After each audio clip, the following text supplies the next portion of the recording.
So now we know why you have to render unto Caesar, because the government provides the order in society by which you can have extra time to try to make peace with God. And that's absolutely necessary. It's absolutely necessary for your secular life, but as you see, it bleeds off into religion. What does he mean by render unto God what is God? Oh, but the government, he's telling us, which is absolutely necessary to bring order to society, should have no role in creating order in your soul. And that's what it's all about. Because your soul is created in the image of God? Because of free will. Because of free will. That's what forced worship, forcing people to do what you think is the right thing according to your revealed faith, stinks in the nostrils of God, he wrote. Isn't that interesting? Mm-hmm. The same government that provides necessary order in secular society has no role, should play no role whatsoever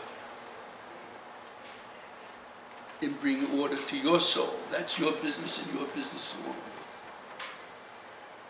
I thought it had to do with the images, because he asks specifically whose image is on the coin, and they say Caesar's. And he says, well, render unto Caesar what is Caesar's, but render to God what is God's. And I thought it was a reference back to man being created in the image of God. So That Caesar represents the government. That's what Caesar represents.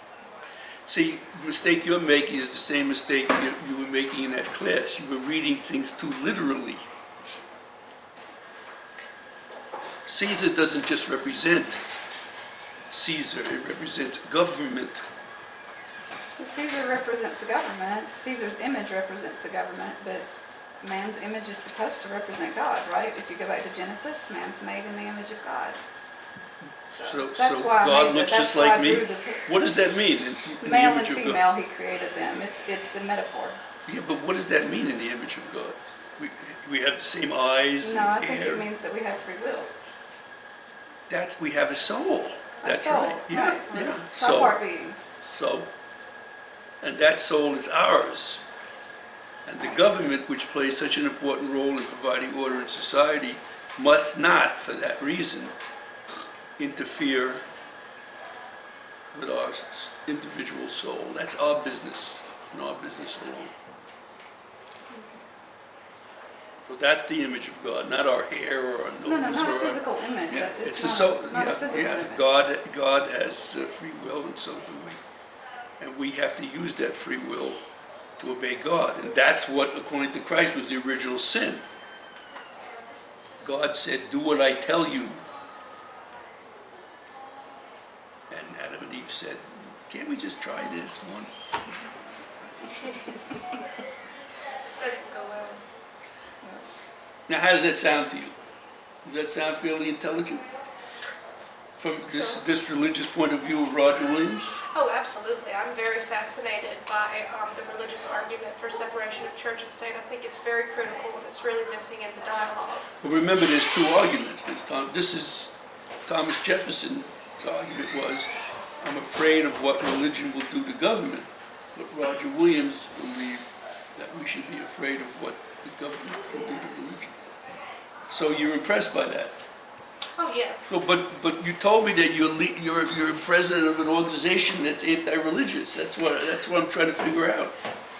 I'm not, I'm a secular activist, but I like to work with religious allies in my secular advocacy. For instance, when I coordinated testimony before the Mobile So County. you don't have any antipathy to religion? No, I'm not anti-religion. I've He is. never claimed to be anti-religion. That's what you told me. And by the way, I don't really care. I'm just wondering. Is being atheist anti-religious, though, really? It No, really but she's is. more than atheist. She's like the CEO of a group. I mean, In other words, you're right, I just don't care about religion, but that doesn't mean that you speak. See, what I'm trying to tell, what I'm trying to show to you is that what I think your image of religion is not religion. Your image of religion really is what? According to Roger Williams? Politics. That's a good point. I mean, according to Roger Williams, every time you mix religion and government, Right. what you get is politics. Religion is gone. The religion that bothers you and the religion that bothers you, according to Roger Williams, is not really religion. So you're saying it's not so much the religion that bothers him, but just political bullshit that goes on with religion in the society. He lives in Alabama. He's born and lived his entire life in Alabama. One of the Now, most, that's where the Baptists ruled the government. Which you talk about hypocrisy and irony. What was one of the dissenting groups that had to leave Massachusetts because they were being discriminated against by the Calvinists? Baptist. The Baptists. So you're saying when you mix the two of religion and politics, though, that it only takes on the characters of politics. It loses all. That's the point. It's not true religion. That's what he's trying to teach us. So, for example, here's a good example of people mixing religion and politics, and it all becomes politics. What about ISIS? Yeah. They claim to be fundamentalist Muslims. There's no religion in that at all. How do I know that? They plant a bomb in a bus taking kindergartners to school. And when the bomb blows up, what do they say? What's their famous saying? Allah Akbar. God is great. Yeah. So here's Roger Williams. So now, it's very easy for all of us are intelligent people sitting here, it's very easy, as more and more of these incidents are reported on the news, and we see the carnage, it's very easy for us to say, the Muslim religion is a wicked religion. You see, isn't that interesting? That's, when you mix the two, the politics destroys whatever is good at the heart of the religion. And that's why, in order to fight the weeds and the bugs, everything that represents the wilderness, you got to keep the two. I had a neighbor who, the best garden I ever saw, they really went to an extreme and they covered the ground with newspaper. It was the ugliest thing I ever saw. But they had the best tomatoes and strawberries and beans I had ever eaten, but it was so ugly. They didn't want anything to get into the earth. That's what he's saying. You have to go to extremes to separate the two in order to protect the love that's supposed to be at the heart, the love and justice and beauty that's supposed to be at the heart of an authentic religion. So what's happened is that here again you're taking the literal truth and not seeing beyond it. I was afraid you were, but you say you don't. Well, my As issue you grew up with these kind of your father and these people. My issue was that you're saying that their religion was, if they applied it in a bad way, that it was somehow inauthentic. And like. No, they never understood. Remember I told you about my first year of teaching here? After listening to this kind of stuff, a guy said, "Can I speak to you alone in your office?" That's always very serious, personal. Remember I told you that story? Yeah. Tell the rest of the class. He asked you if you could speak to him, and then he said that like his father or something was like beating his whole family. Yeah. But then You told me that too, Yeah. I think. He and said, then the father looked, and when he tried and he to was justify quoting the why- Bible. Yeah, he was quoting the Bible. And he said, first of all, I can't stand the fact, ever since I was born, I couldn't stand the fact that he was hurting my mother. Later on, I couldn't stand the fact that he was hurting my mother and me. But now this has become a real practical problem because I'm bigger than my father. I could beat the crap out of him. I don't want to, but it's gotten to the point where I'm gonna do it. What do you recommend? At the time, they had a wonderful advisor, a Baptist advisor at the University of South Alabama. I forgot his name, he's dead now. And I had heard him speak and talk to him, and he really was a very sensitive guy. So I called him up and I made an appointment for him to see him. This is a pretty sensitive subject, and I wanted to make sure that he got the right advice. So about a week later, I said, "Can you tell me what went on?"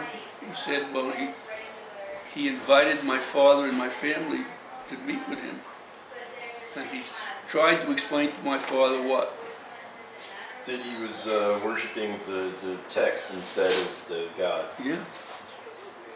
That he was interpreting this stuff too literally.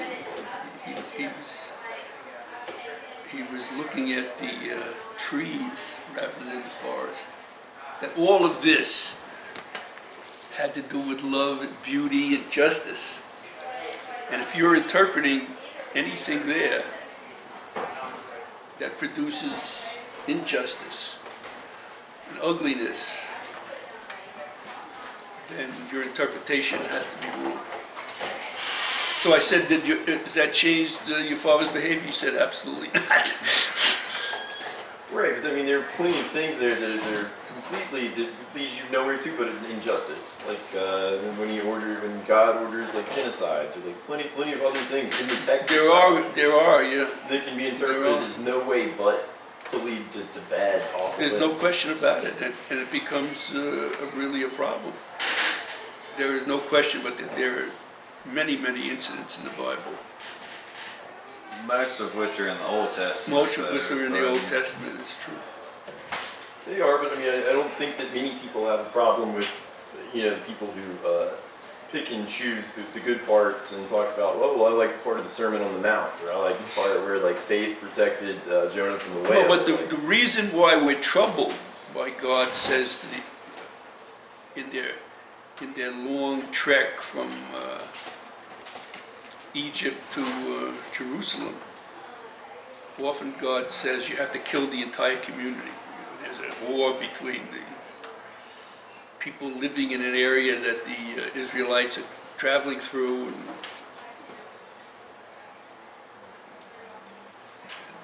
God says you have to kill everyone there, man, woman, and child. The reason why we're troubled by that is because our faith tells us that there's something wrong with what's going on. Isn't that interesting? The reason I'm troubled by it, because my faith tells me that something is it's not being your hypocritical reason. here, huh? It's not your reason. No, it's my faith. With the It's my faith. It's what I read there about love and justice that tells me that I don't have an answer. All I can say is it raises questions based on my faith. Isn't that interesting? Yeah. This Pope is getting very political, and I know him and Well, Trump. give me an example. With him speaking on global warming, and with the How is that whole political? back and forth Trump. How is that political? Talking How is about global warming political political? action, about governments taking action to prevent global warming, and him bashing Trump about the wall, and him and Trump taking shots back and forth, and the Pope. When he mentioned Trump by name, that was a terrible mistake. It But I don't was. see global warming as being political. Why is He global was warming ta- political? He was talking about. What is the source of the theory of global warming? Is it government? No, What but is he's it? talking about government. The Pope calls it government regulation. But what is the source of the theory of global warming? Was a there lot someone of- in government who came up with it? What's it? Who came up with the idea of global warming? Was no, it the people in government? No, sir. Well, who was it? Scientists. So I mean, Is it- yeah. What about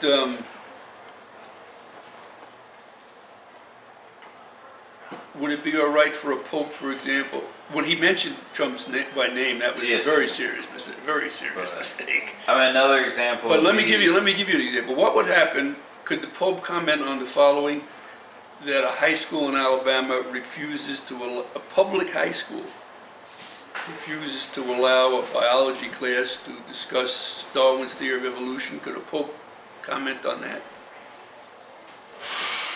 Because that teacher is a public employee, this is a public high school. Could a Pope, within the confines of separation of church and state, could that Pope comment on that Alabama high school principal's practice? No, because of the church. Yes, he could. separation. Okay. Because who accepts evolution? Is it the government? The No. Catholic Church officially accepts it. Well, I know that's, but it comes from science, so in other words, the Catholic Church can defend science. Okay, I see what you're Yeah, saying. yeah. I mean, another. Do you know whether the theory of global warming is a valid theory? 97% of scientists. I know, do you know it for sure? I don't know. No, any- neither do I, but that's what it's a that was scientific just one phenomenon they tell. example. He also called for gun control, but with him just calling on a bigger government or government to take action to enforce religious things would What does religious things have to do with global warming? I mean, global warming was just one point that the Pope has talked about. Well, why should decent people, loving people who believe in justice be concerned with gun control? I don't follow your, I'm just saying the Pope has talked or has advocated for governments to enforce things that he's advocating. what's wrong with government coming up with, let's say, it's illegal to buy an assault rifle?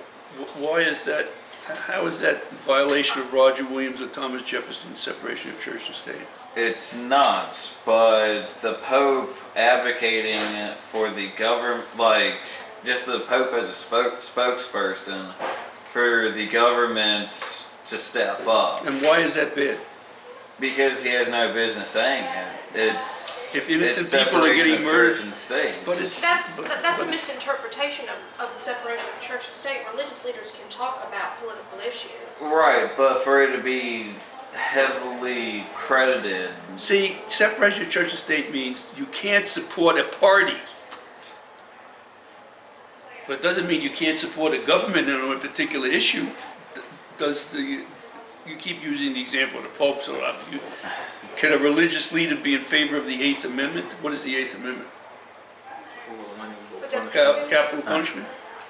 Yes. Or he can be in favor Well, or against. Well, I mean, if a religious leader speaks against capital punishment, would that be a violation of church and state for you?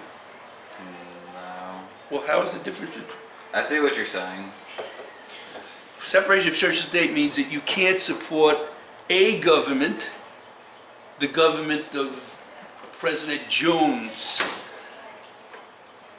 You can't support a party. You can't support a candidate. But it doesn't mean you can't support a policy if you feel that it follows from a deeply held religious belief. I certainly agree. I consider myself to be one of the strictest separationists, a huge advocate for separation of church and state, but I think if we say that religious leaders cannot speak out on policy issues according to their conscience, that's dangerous. That's a violation of freedom of speech. That's a violation of the freedom of conscience. But it doesn't violate separation of church and state. Remember, that's what it means. You can't talk about a party. Civil rights I'm never a would have happened if it I'm weren't for that. a Yeah, their Democrat, contributions are very important. I'm a Republican. You can't support a government, the government of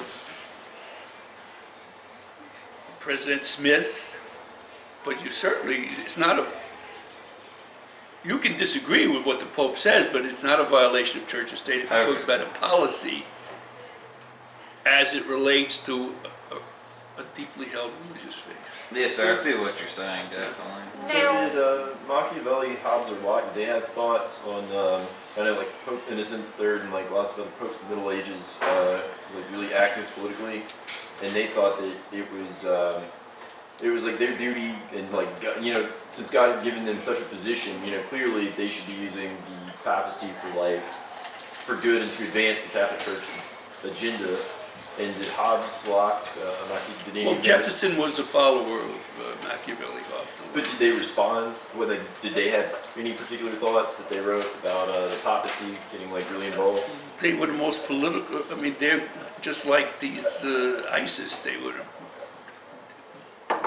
violated separation of church and state every second of every day.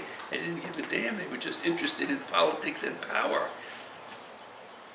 They're just like ISIS, excellent examples of people who make a mockery of their religion by practicing politics, because when you add to what you're getting is politics and only politics. So they didn't have much to say about it at all, because they were in violation of it continuously. But these are great questions. How about a question from you? Surely you have a question for me. Huh? You're good? You used the Christmas thing, I remember when you did this in class about whether we should put the Easter Bunny and baby Jesus on the, the lawn of the public building. It's a beautiful example. So, for centuries, Christmas has been celebrated on the lawn of City Hall. Yeah. So in recent decades, dissenters have argued that this is a violation of the First Amendment. Is it a violation of the First Amendment? Why not? What is the government saying when it puts a Christmas tree or it puts a nativity scene on the lawn of, what is it saying in effect? When it puts a nativity scene They're saying on, that they're Christian. who's Christian? The building, like the people in the building. They're And also the representing government and also the community. Yeah, well, these people, we're not Christian, they say. This doesn't represent me. I pay taxes. I vote. So what is, I'm asked, tell me your name again. Sarah. I want you to tell me, Sarah, what is the message, the clear-cut message? When a local government puts a nativity scene on, I'm not talking about a nativity scene on the lawn of the mayor's house. I'm talking about Courthouse or something. in the court. What is the message? What is clearly the message for everyone to Clearly hear? biased in favor of that religion. This is the message to all you non-believers. You're welcome to live here. You're welcome to live in this town. But you better be careful. Understand? Because you're treading on broken glass, and if you're not careful, you're going to get cut. Isn't that really the message? Isn't that really the message? Now, if you asked the mayor, he'd say, absolutely not. So these wise guys decided we're going to make an end run against, and of course the Supreme Court ruled against these nativity scenes. So these wise guys decided they were going to make an end run. So what they did was, they put, in other words, right behind Joseph and Mary would be Rudolph the Red-Nosed Reindeer. And right behind the kings would be Santa. That we're gonna show them. That's how they circumvented. We're gonna have our nativity scene, right? And the Supreme Court said, yeah, that's fine. And we won. What was the true result?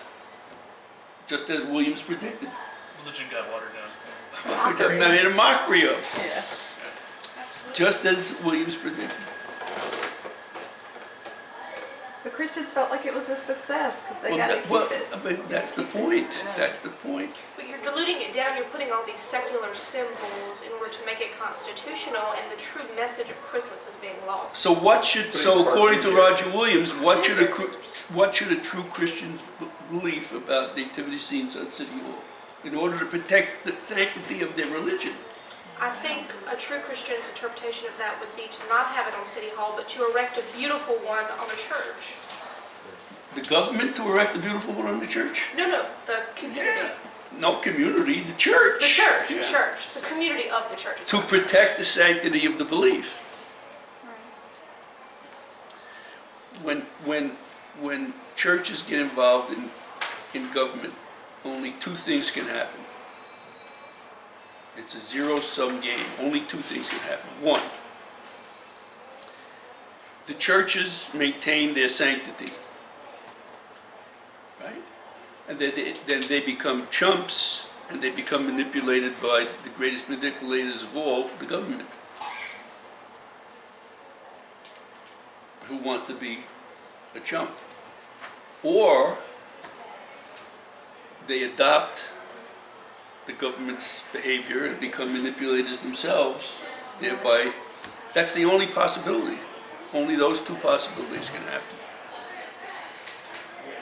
So during the Bush administration, he promised evangelicals that if they supported his campaign, he would repay them when he became president. And so they did, and he became president. He did nothing for them. So he did the faith-based initiatives. Yeah, but the head of the faith-based initiative resigned because he wasn't doing anything. And he wanted their vote, but wasn't repaying it. He was manipulating them, in other words. Didn't you write a book? And he wrote a book, yeah. I thought the faith-based initiative tried with like drug rehabilitation and stuff. Didn't you try to get them involved in that?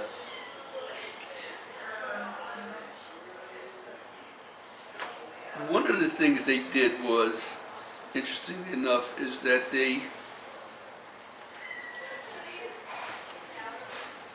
Bush administration spent millions, tens of millions of dollars fighting HIV in Africa. If you want a classic example of what this was all about. But what was the stipulation? They had to be Christians. That they couldn't use birth control. They couldn't use condoms or pills. How do you like that? It's pretty good. Here's the, you wanted to read the book? I have it down here somewhere. About the guy who resigned. His name was David Kuo. He died this year. Very sick. Kuo. It was called Tempting Faith, an inside story of political seduction. Tempting Faith by Kuo.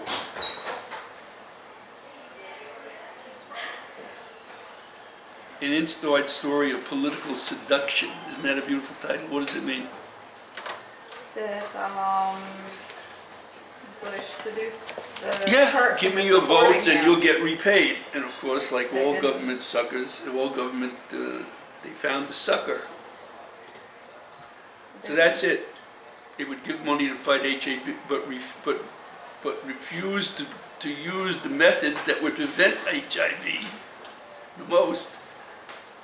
Birth control, Wasn't there some because it sort of like, violated these evangelicals' belief. wasn't there some sort of like if you did like a DUI or something and the court lets you off easy, you have to attend one of these like faith-based initiative. They had like the rehab set up though. It was all based around like religion. Could be. They also in order to bring order to prisons, you know, the government was supporting religious organizations in prisons. It's a no-win situation, and the religion winds up looking like fools.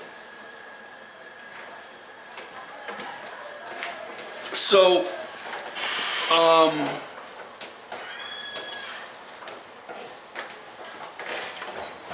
the final irony is when Williams first came in 1631,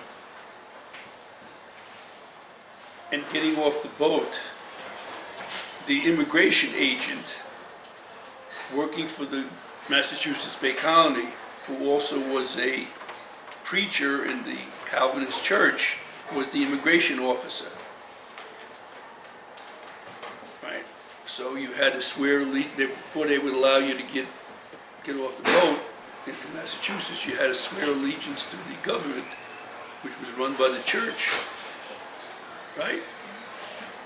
And of course you had to put your hand on the Bible. Well, naturally, this was a month-long trip in the 17th century, so we got to know the people who were coming over from Europe. And we know that most of them were prostitutes and horse thieves trying to escape the law in Europe. I hope that doesn't hurt your feelings, but that's basically what it was. The people who were as far away from God as one could imagine. Did these people have any problem putting their hand on the Bible and swearing allegiance in the name of God to the Massachusetts government? So Williams throws a fit right on the dock, and he's arrested and thrown into jail. They wanted to know what are you making a fuss about? He said, don't you understand that by forcing these people to use the Bible and God's name to promise that they'll be good citizens, they don't believe in God. They're making a mockery of God. They're making a mockery of your belief. And of course, the Massachusetts Bay Colony preachers / governors actually had no idea what he was talking about. Not in the least. So Roger Williams was not going to have, as you could see, a peaceful time in Massachusetts, and that's why he had to go to Rhode Island. We gotta head out, Fishman. Great to see you. Great to see you again. Take care of yourself. Stay in touch. I will.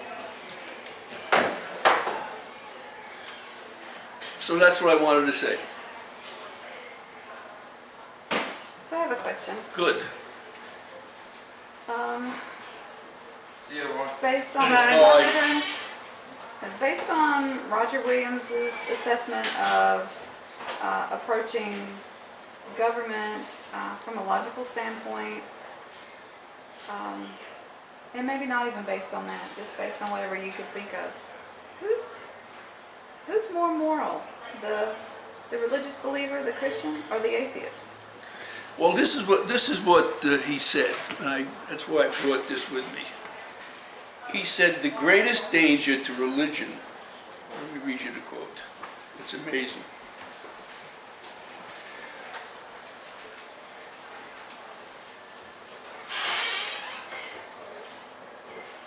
You hear this all the time. The Massachusetts Bay Colony saw this new world. Remember the quote, a shining city on the hill. It's like God's New Jerusalem. Basically what they're saying is that God created America as heaven on earth.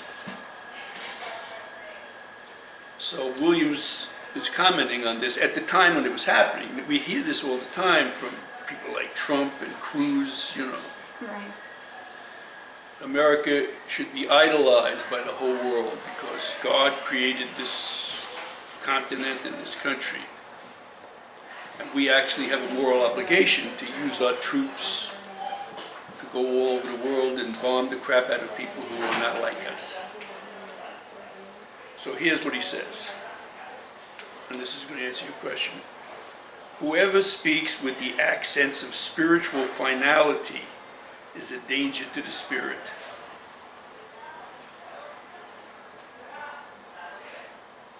virtue is more corrosive to virtue than sin.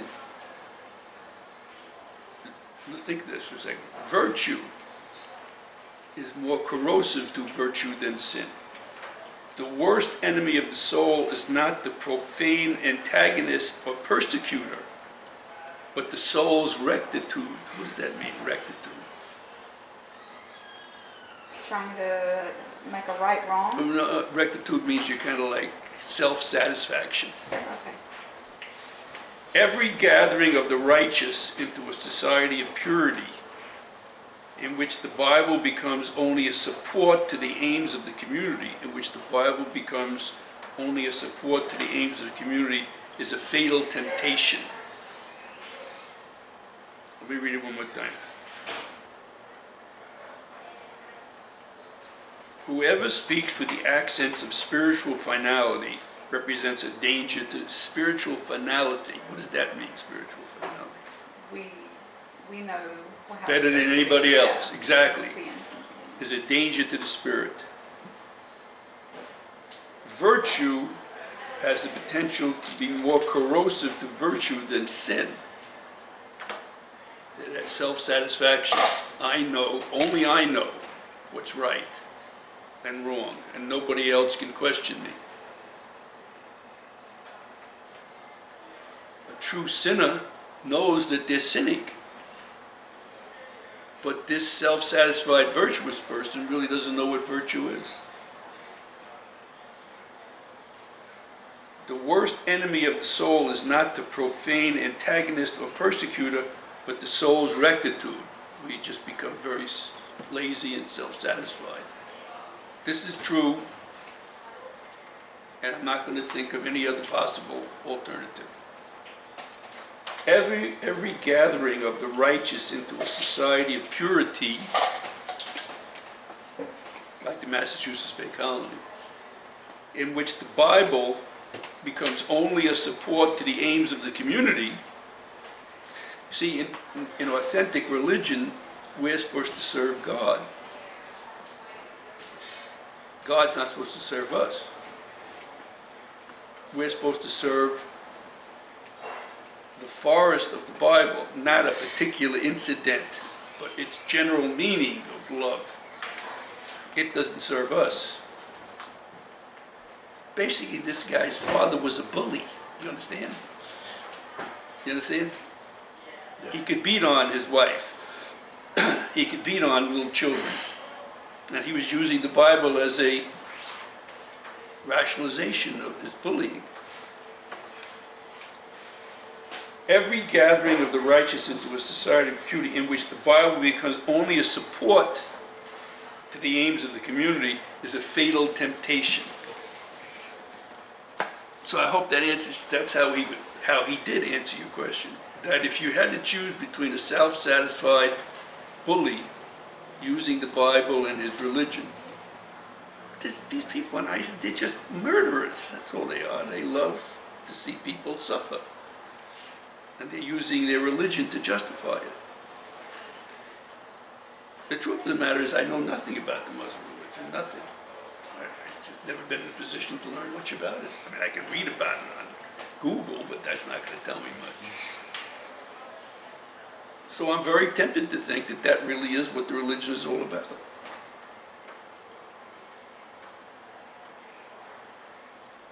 So a true sinner knows what they're doing is wrong. Why do they do it? It feels good. It feels good to them, exactly. Smokers know that they're going to die by the time they're 55. Why do they do it? I like it. They enjoy it. I like it. What can I tell you? People who take drugs, I mean, every time you do something that's self-destructive, you know it's self-destructive, but you enjoy it. This true sinner knows that they're sinning. This lazy, so-called virtuous person is much more dangerous to God than the sinner. these so-called virtuous people are committing the sin of pride. Only they know what is right. They can't be questioned. And what they're doing is unquestionable.